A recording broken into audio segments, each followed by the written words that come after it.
Morning, everybody. Oh, mute that. There we go. Much better. Okay, cool. Liv, Lucas, Jenna, Shane, Ashton, welcome. Pardon. Okay. Well, there's that stream. Marissa, good morning.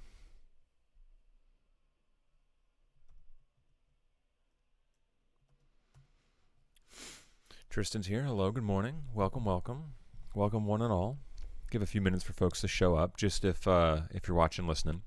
I've developed a very bad habit of moving the microphone. I'm going to try and stop. But YouTube's been a little spotty since yesterday. It's on the rise again. Here, I can show you. This is possible problems at YouTube. So big spike yesterday with some issues, and then we're starting to rise again. And I would fathom it has to do with what's going on. Everyone working from home, all the students from home. So if you guys have been noticing, like, internet slowdown or even like mobile phone slowdown, let me know. If the stream kicks out, I'll put some messages on Classroom, but happy to see everybody. Quarantine day 3, baby. Heck yeah. Mr. Burns, welcome. Christian, Tristan.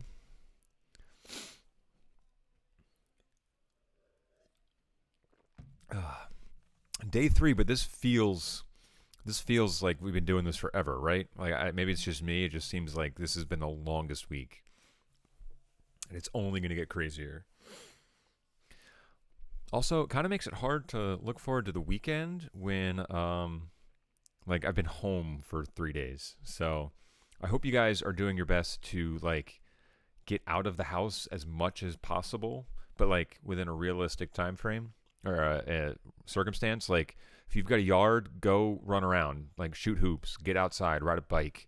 I went for a 3-mile walk yesterday just to stretch my legs. I can't go to the gym, so hopefully you guys are, like, getting away from the screens, especially with all the work that's being thrown at you. Get away if you can. 100% not going back to school after 2 weeks. I have nothing to base this on, Tristan, but I agree with you. I think we're going to hear word middle to end of next week that something else is going to happen.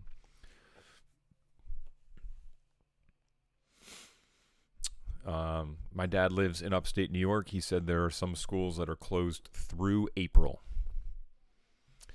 So we'll see. We'll see.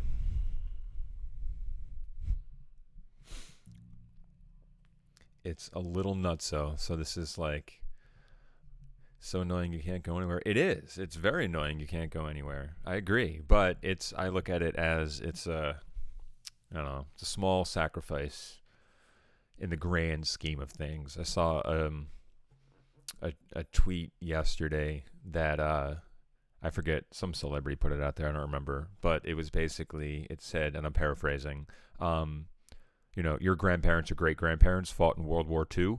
You're being asked to stay inside.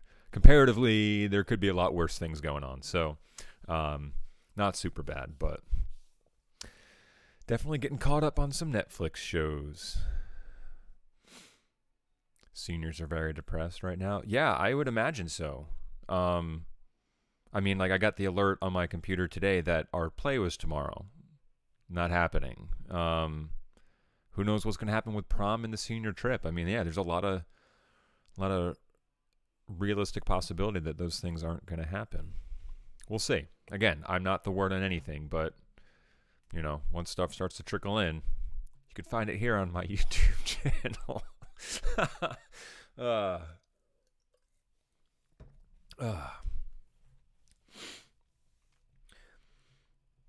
So you've all hit your first A/B day schedule online. What's it been like so far? What's the workload been like so far? Talk to me. Let me know what other teachers are doing that you really like. I want to try and make sure that you're getting stuff the right way, but also it's meaningful, but it's challenging at the same time.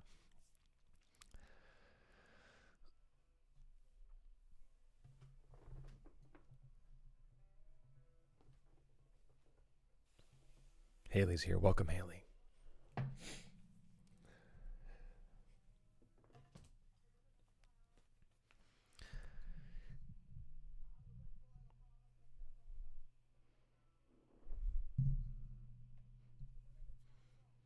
Things have been easy, Olivia. That I mean, that's maybe it's a slow rollout. Who knows?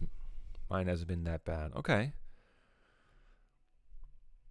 Well, that's good, I guess, for now. I want to pick up where we left off when we get back, but when we get back. History today was pretty hard. What made it difficult, Tristan? And as always, I apologize for the chat being ahead of the video, but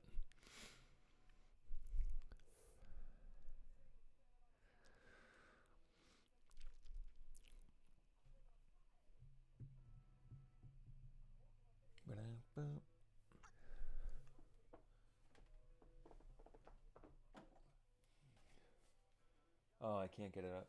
That's a shame. My record of the day post. All right, stream health is good. That's good. Okay. All right. Well, let's because we making history. Heyo. that's true. Actually, yeah, this will definitely be something that you look back on and go, "Hey, remember that time where we were kind of stuck inside for like 3 months? Who knows?" So it's all changing by the minute, by the hour. All right, let's get hustling on some stuff today. Again, my aim with these streams is just to check in with you, get some FaceTime with you. Well, as much as possible. Like talking in quasi real time and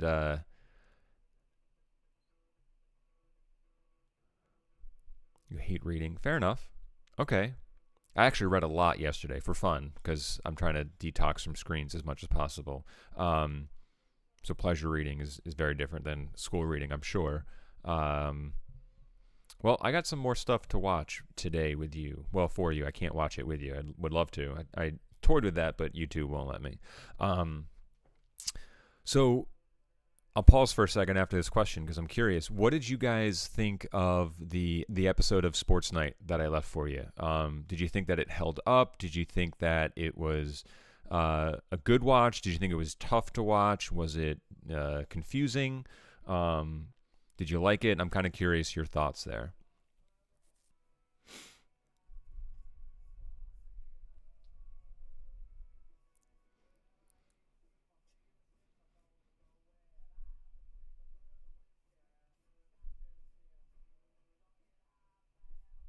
I'm here this time. I don't know who that is, Little Hoons.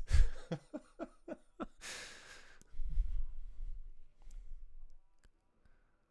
going to guess Jesse? Maybe?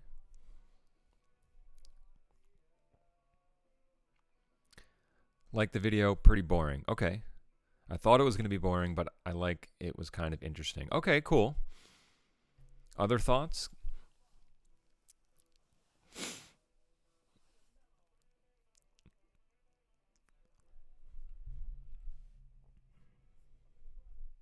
It was cool. Oh, it was Jesse. I got it right.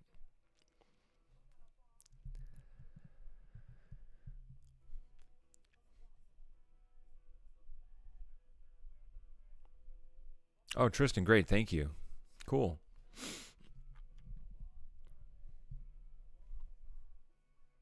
Kind of interesting. Okay. Yeah, I can understand that if you're like, even at the name, if you're like, oh, sports, not my thing, I can totally like see not being interested in it. I think it's written really well. Aaron Sorkin was the author. He won some Academy Awards for The Social Network, for Moneyball. He's a fantastic writer.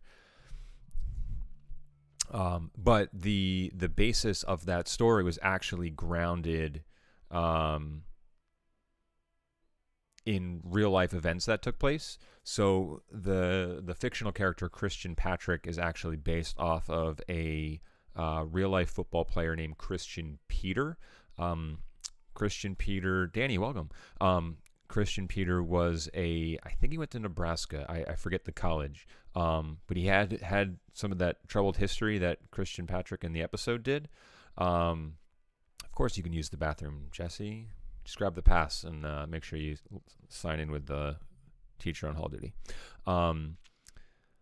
Christian Peter was drafted in 1996 by the Patriots, and he's one of the few, if not only, players to be released after being drafted before training camp. So he was actually selected by the team but never reported to practice for the team because of his troubled past. The social perception of them drafting him got so heated in the New England area that they said, okay, we're gonna get rid of this guy. And this came a few days after he was drafted, when he choked a woman in a bar. And they said, okay, we're done. Get out of here. Interestingly enough, he was later picked up by the Giants and played for a couple of years, and then released. He's had a troubled past. The reporter that was mentioned by Natalie in the editing booth, and I forget her name, I'm so sorry, was, again, based on a real reporter that, ironically enough, had some issues with the Patriots, New England Patriots, in the locker room. She was their, I guess, the field reporter for the New England or Boston area, and she, I don't want to say got into trouble, but she was attacked more or less because while she was doing reports after football games, as is customary, the New England Patriots at the time, those players would just make themselves casually naked as they were walking around the locker room. And some of them pressed her, some of them said things to her, came up to her and made comments. And she, voiced her displeasure in that, her uncomfortableness in that, and essentially was, as the episode said, ran out of town for being in a place that she shouldn't be in, for being a woman reporting sports. Thank you. All these things that kind of were like the victim shaming, essentially, is what it was. And so the comment in the episode when Natalie said, she had to go halfway around the world to avoid, death threats and harassment. That's true. The real life person this was based on left New England, moved to Australia to do some reporting and journalism there. And then, interestingly enough, I don't remember how long she was gone, number of years, if not decade. She came back to the United States and worked at the New York Post, and then had some issues with Mike Lupica, and had left that position. So this episode was based and grounded in things that really happened. So let's. I went through your responses to the questions, and I'm wanted to give you an idea of. Sorry, my screen's all over the place here. This is what you had said. These are your words. Which I thought some of them were written very eloquently. I didn't put names of the people that wrote them because I didn't want to single anybody out. So in regards to the responsibility of the media in reporting information and news accurately and correctly, the media has a lot of power when it comes to controlling the flow of information, but it is their responsibility to report it effectively and truthfully. Good reporters take advantage of this power and responsibility. And I think this is a very well stated statement. Just be very careful in the thought process behind that last chunk there. And I want you to think about that for a second. Anytime you hear the phrasing, take advantage of this power, it's almost always used in a negative connotation. So when we say that good reporters take advantage of the power to control the information, control the flow of information, that tends to have a negative context. And kind of by, I don't want to say by design, but a lot of journalists and reporters do manage that responsibility very well. And I would say manage that responsibility. I wouldn't say take advantage. It is a very strong balance. And there are some people that skew that, unfortunately, towards their favor, but most don't. Another person wrote, I do think the media has a bit too much power in terms of control of the flow of information. They can decide which stories to discuss, what to include, and how to discuss them, and how long or to what degree. And there's a technical element in there. Um, Controlling the flow of information makes it sound like they withhold information on certain things, and that's usually not the case. There is a responsibility, and we'll talk about why in a sec, that they want to limit the amount of, and I'll put in quotes, harm done by breaking a news story. And so if there are drastic consequences or dangerous consequences to maybe the timing or putting a story out there with the level of information that they have currently, maybe there's not enough and they don't want to incite panic or things like that. So there is that area where I think controlling the flow actually skews into an okay thing. But the second half of this statement, they can decide which stories to discuss. Think about your newscast projects. That's exactly what your producers did, right? Like they picked the stories that they thought were best suited for you to tell or for the show. Like there was probably a thought process there, and it may not have been super thoroughly planned out, as in these, I want to do this, this, and this because I think they came across stories that maybe you thought were interesting or that you thought other people would think are interesting, and that's what you opted to include. How to discuss them? Again, you're as a journalist, you're discussing which parts of that story you think the public needs to know. And the same for how long or to what degree. Again, that's kind of like, asking a painter why they spent so much time on one aspect of a painting versus the other parts. It was their prerogative, right? Their professionalism led them to say, this is where I feel I need to spend the most time or put the most detail. So like to some degree, if you think of journalism not necessarily as a writing craft but an art, as all written language is, then it is up to that journalist to decide how long they want to focus on certain aspects of a story. Last but not least, the media has to report the truth because their responsibility is to make sure that the people are informed with facts. And I just love that this was succinct, it was to the point, and it is so true. And it ended on such a great notion there. Informed with factual information. And so if you guys weren't aware, and we're probably not, there is an organization called the Society of Professional Journalists. This has been an organization that's been around since 1909, and there's actually a subsidiary of this that deals specifically with telecommunications, so like radio and TV news broadcasts. But this was their preamble to a whole list that we'll highlight the big sections for next.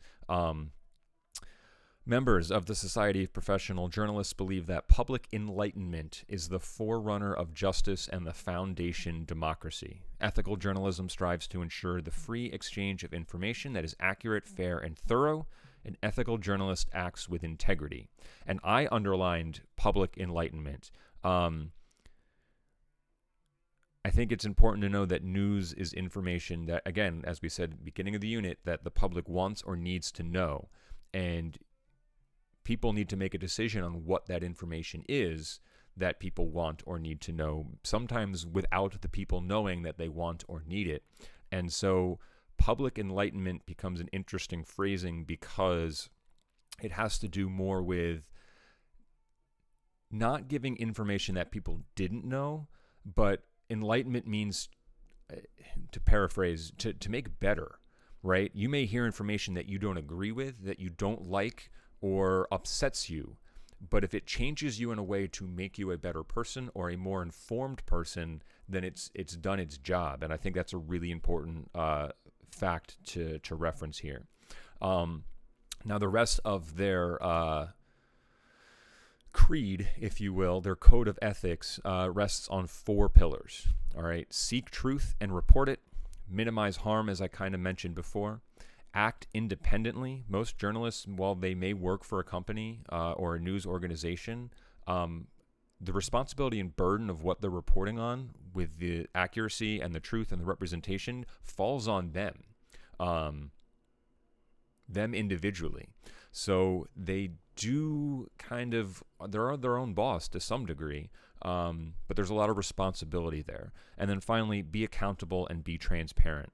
And accountability is just, if you make a mistake, own up to it. In journalism, you are only as good as your word. And if your word is crap as a journalist, you're probably going to be hard pressed to find work, get interviews, and do stories because you can't be trusted. And be transparent, just as in this is where I got my information. These are the people that I've spoken to, and they can confirm everything that I'm reporting on. Those are all important elements in journalism. And so that takes us to our next assignment, as we're going to break down some news a little bit here. Now, this is posted on Classroom, but I wanted to explain it, and I'll bounce back to the chat in a little bit. The one thing I can't do when I'm presenting is see how the stream's doing and answer questions. So let me double check that before we get into this. So at least I can check and make sure that we're not bogged down. Okay.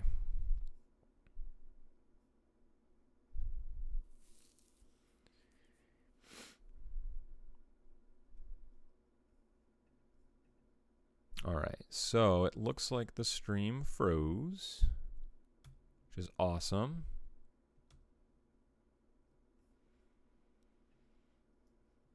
Check one on the stream.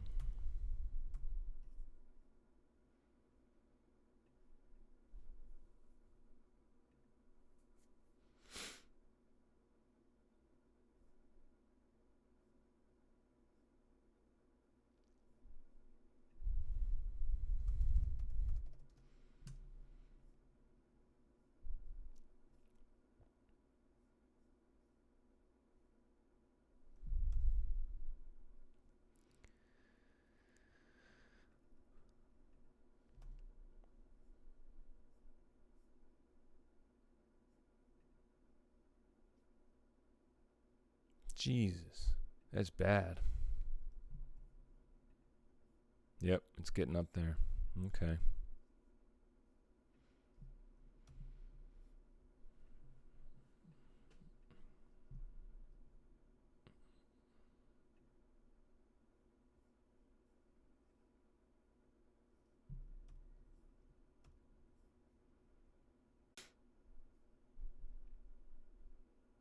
Frustrating here, huh?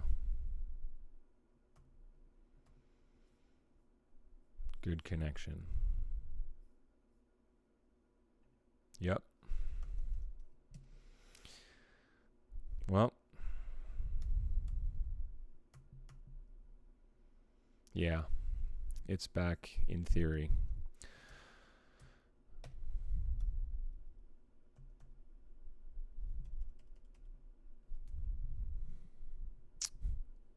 No, my bitrate's too low. It keeps dipping, but it's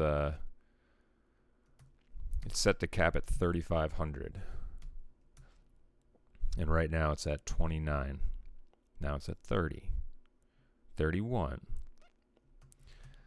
So, all right. I don't... just going to go back here.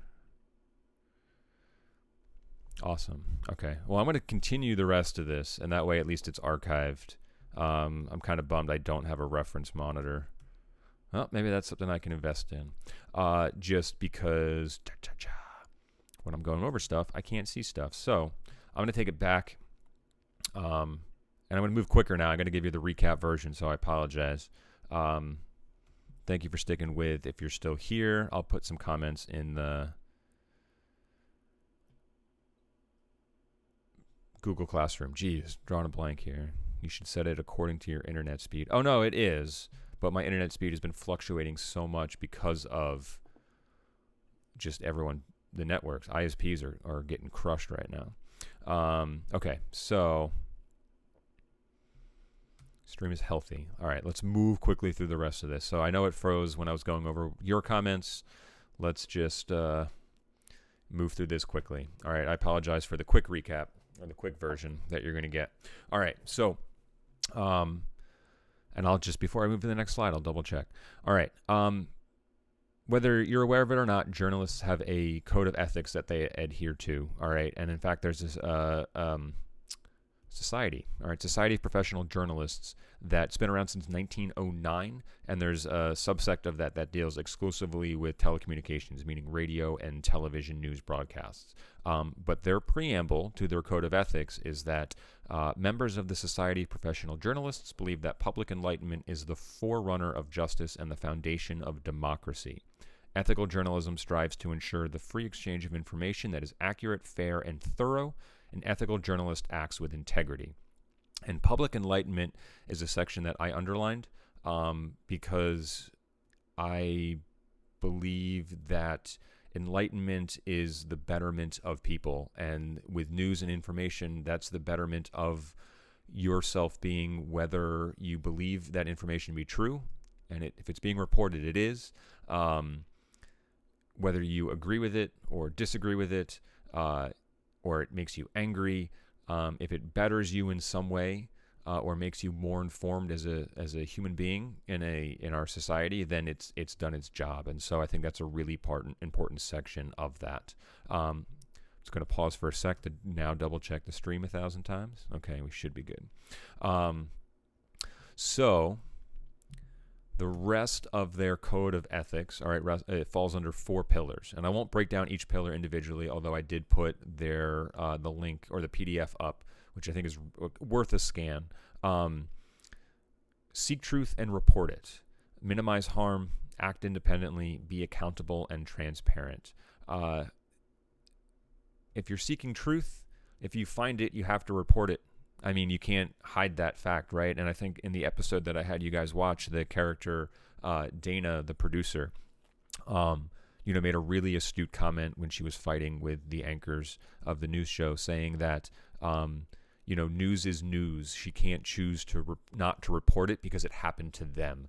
And I think it was a really personal way to show that, regardless of what's going on to you personally, you can't not get into information because it hits too close to home. Minimize harm. I was starting to go over this when we were referencing some of the statements that you folks had made in regards to getting information out to minimize or reduce the amount of panic. And I mean, look at the news that we're watching now. It's doing its best to try and do that, to get information out, to protect people, to help people. All right, you can't control the actions of everybody, but giving them the tools and information to make sane and rational decisions is part of what you're supposed to do. Acting independently. Most reporters, while they may work for a news organization, tend to be their own boss to some degree, as everything rests on their shoulders to make sure that they're reporting accurately and fairly and being truthful. And then if we do have mistakes, all right, that you're accountable for those mistakes, and that if you do have sources and spots where you're getting information, you want to be transparent in where that information came from, who you spoke to, as much as possible. All right. Going to bounce back to a quick check. Should be good. Okay. So where that puts us. All right, today's assignment. So I'm going to have you guys do a live news critique. And what I mean by that is by the end of this week, I should say week, you're going to be watching and critiquing a live 1-hour newscast of your choosing. All right, so you can choose the station and the time that you want to watch that. I didn't want to insinuate any bias with narrowing down a selection, so whatever source of information that you like to go to, you can choose that. All right. Now the assignment's best done if you have the option to record that news. All right, so if you have cable television at home and you can kind of DVR that news broadcast, that might help you. All right, it might be tough to find it online, but it's usually they usually stream it online as well, so you might be able to find it from the website directly. All right, so the assignment's posted on Classroom, but let me break it down for you. Okay. Like I said, you can choose any newscast you want. I would have an inclination to recommend local newscasts, as they tend to be a little bit more diverse. All right, if you go to CNN, you might get coronavirus for an hour. But if you go to Fox 5, you're going to get a lot more diversity in those stories. You're probably going to get some local stories. national and global stories as well. So when thinking local, think Fox 5 versus Fox News, ABC 7 versus ABC News. Pix 11 is a good local one as well. But you're going to want to tune in at the top of the hour, which means realistically, this is probably not an assignment you can start. Actually, what time is it? Oh, you probably could start at the top of this hour. But you're going to want to start at the top. So if you're going to catch the 12 o'clock news, awesome. Otherwise, you might have to wait till later in the evening. There are morning news options, but they usually start 4, 5, 6, 7 a.m. Anything from 8 o'clock on tends to be a little bit more entertainment-based. So I would stay away from those shows, all right? Read through the requirements of the assignment just to know what you're looking for, as you may find it helps to take notes, okay? Now, what... And I'll bounce back here for a sec so I can go check on the chat. Again, thanks for bearing with me, guys.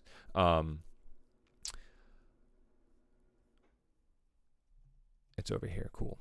So you want to check that assignment out. Read through it so you know what you're looking for. It's not overly complicated, and I tried to break it down as best as possible. And the slides I just went over with you are part of that assignment too. Okay, so just to show you what that looks like, if this is our assignment here, all right, these are the requirements for the project down below, and I broke it down as a simple outline. So while I do want you to, write and complete sentences when applicable, okay, so I left a blank outline down below for you to fill out as you go. And so just to give you an example, the opening section here, you might have shorter answers for, and that's fine, right? Which newscast did you watch? I want to know the channel, time, and date. So if you just go down and you're like, all right, Fox 5, Thursday, March 19th, 4 p.m. Right, there's your answer for that, right? You don't need to put that in a complete sentence. That's fine, right? How many stories were there? Keep count, all right? And you may want to come up with some sections to help you. You may want to have a section that says local, a section that says national, and a section that says global, and just do tally marks each time you see a story. Add that up at the end. How many stories are there? 34. Okay, cool. There's your answer. All right, where I'm looking for more of the formal complete sentences is down by the critique. Okay, you don't need to write this as like a formal paper. You can just go, one, what stories did you like and why? Okay, you're going to reference those stories and talk about why you liked them. So I tried to break it down so it's a little bit simpler for you. Let's go back here. All right, but again, of course, if you have any questions on that, then by all means, let me know. So Ashton, good question. The due date should be posted. All right, it is kind of set the same as the assignment prior, so before the start of next class. I think the due date on Google is set to 10:59 a.m., which is 1 minute before our hopefully functioning live stream will start. If you're still here, thank you for bearing with me as there are some tech issues, of course. So that's going to be the due date for that. All right. So I will hang here as long as the stream will allow, all right? But I'll formally say if you want to go and take a look at that worksheet and start to map that out, you're more than welcome to. All right, if you have any additional questions, throw them in the chat. If you have any additional questions after today, send me an email, all right? Thank you for dealing with some tech issues. It's always a crapshoot, but thank you for staying here. All right, and we'll see you guys on Friday's class. I'll hang for a bit. I'll answer in the chat if it's easier too. It might be quicker. But feel free to go, get started on that, and we'll see you next time. Thank you, guys.